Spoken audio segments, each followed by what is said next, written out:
his real destination. So not a multicast, broadcast, whatever, no, to his IP address. However, a source address, you specify the multicast address for all nodes.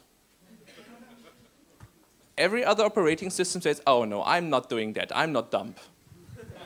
Yeah. Well, Linux is sometimes different. So what happens? You can smurf from remote with that very easily. And there's nothing you can, maybe hopefully they will do a kernel patch for that to remove that vulnerability. Or it's more of a logic error, not like, oh, it's crashing. So I don't know if we will really see that.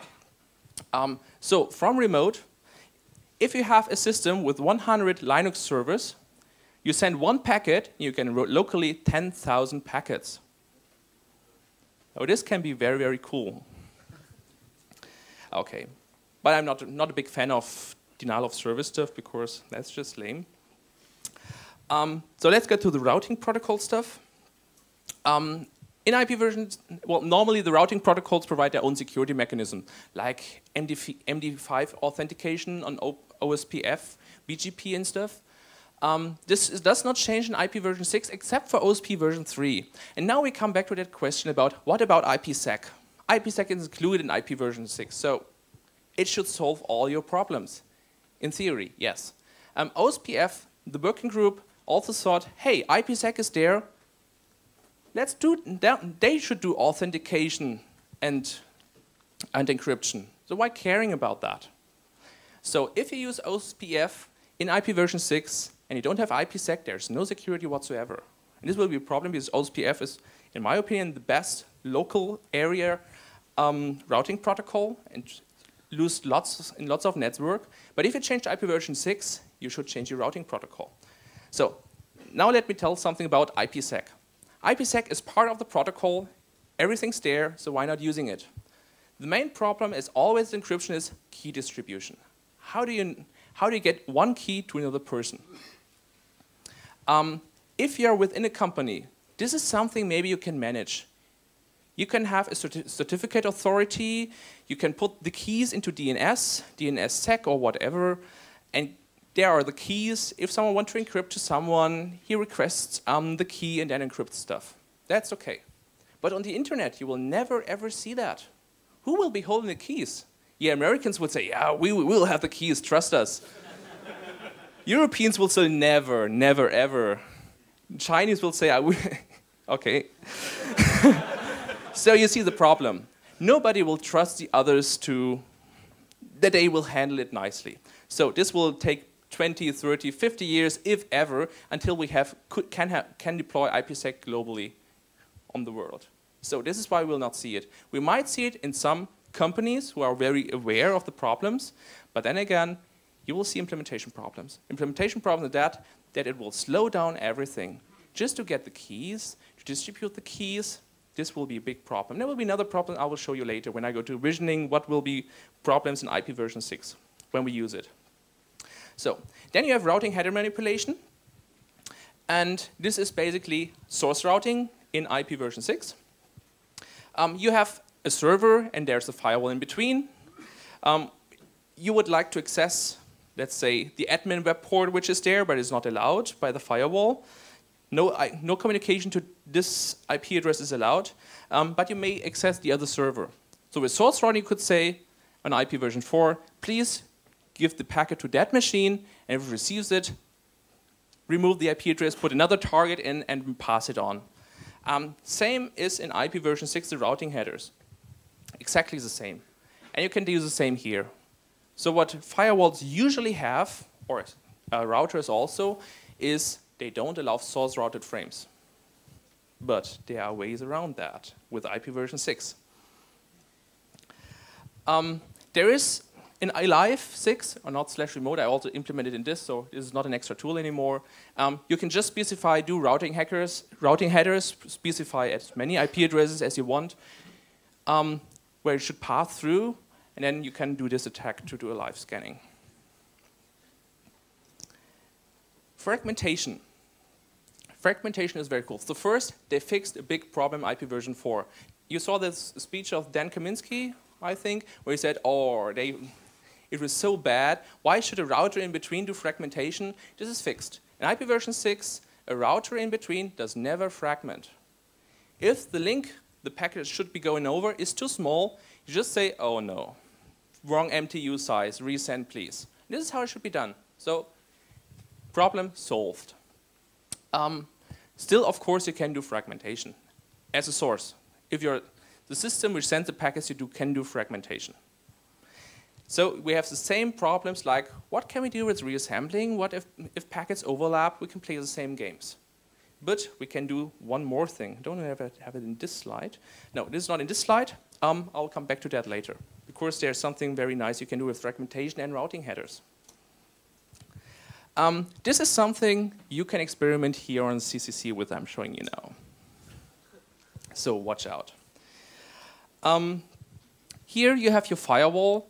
You do IP version 4 and try to get a public server, for example, to the telnet port or whatever, or NetBIOS, and it's protected by the firewall. They say, hey, I don't allow this.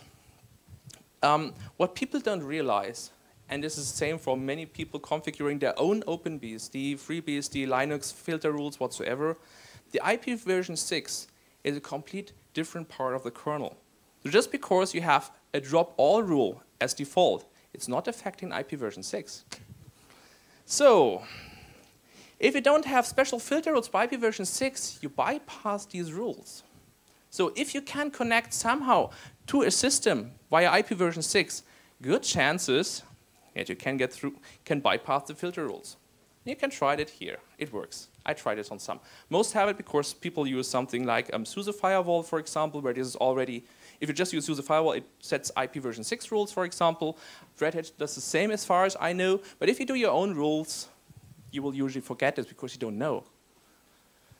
Yeah, and it works. I tested it here. So this was basically what are the vulnerabilities in IP version 4 compared to an IP version 6 and how to exploit them. So this is just one page which should make you one thing clear. Also, IP version 6 should be much easier to implement, but this was one of the design goals. If you see this list, you'll see it's not the case. This is a very small excerpt. If you look on Bugtrack ID list on Security Focus, I found over 50, so I verified them that are really IP version 6 related, 50 IP version 6 vulnerabilities so far.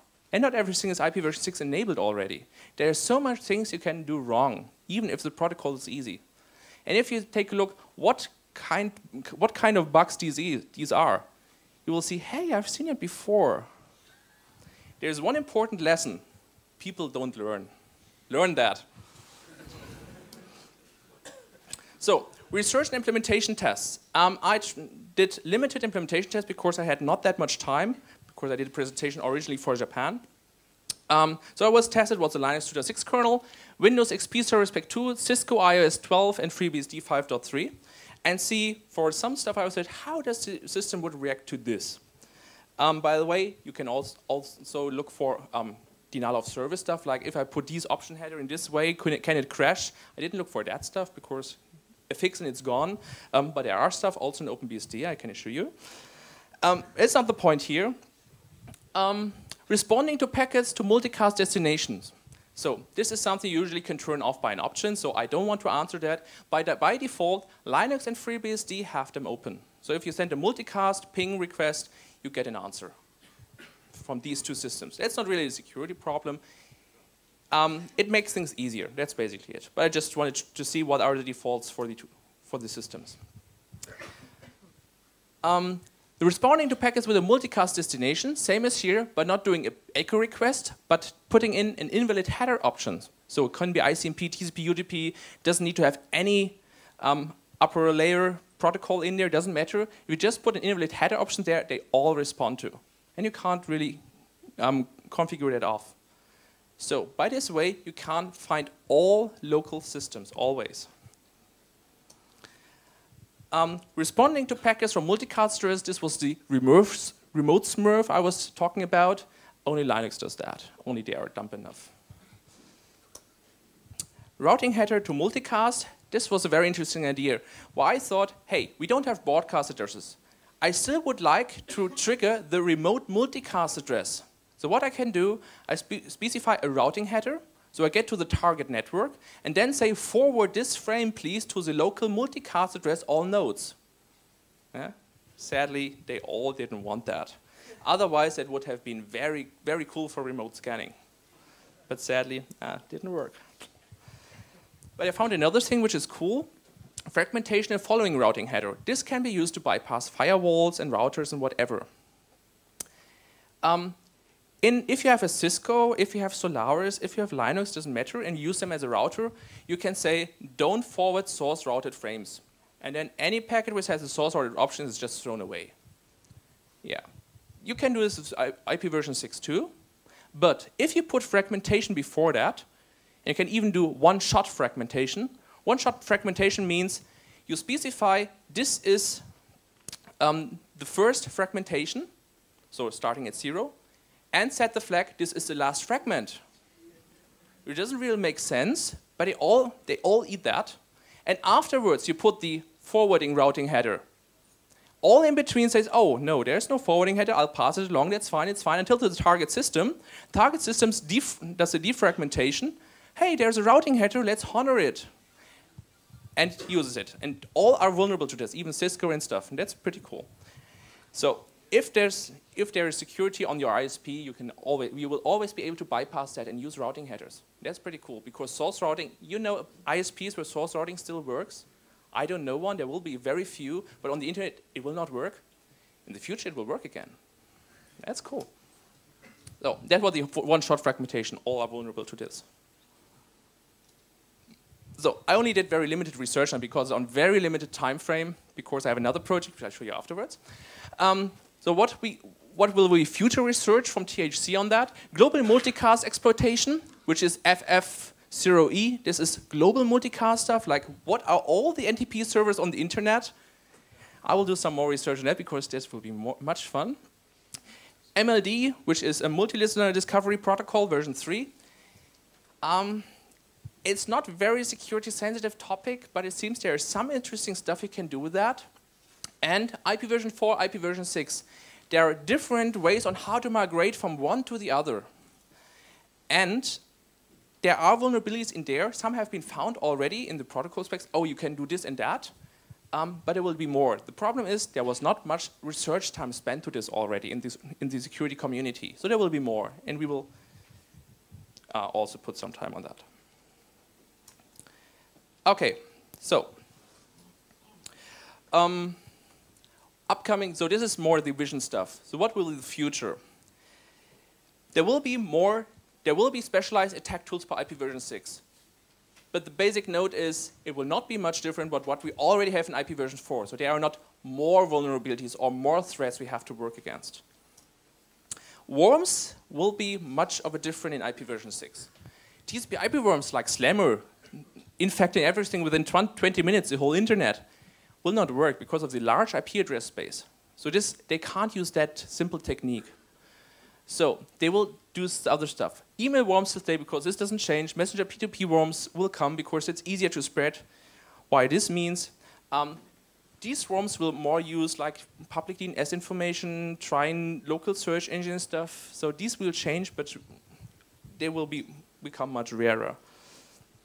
And DNS servers become the primary target because that's where all the information you're interested in will be in.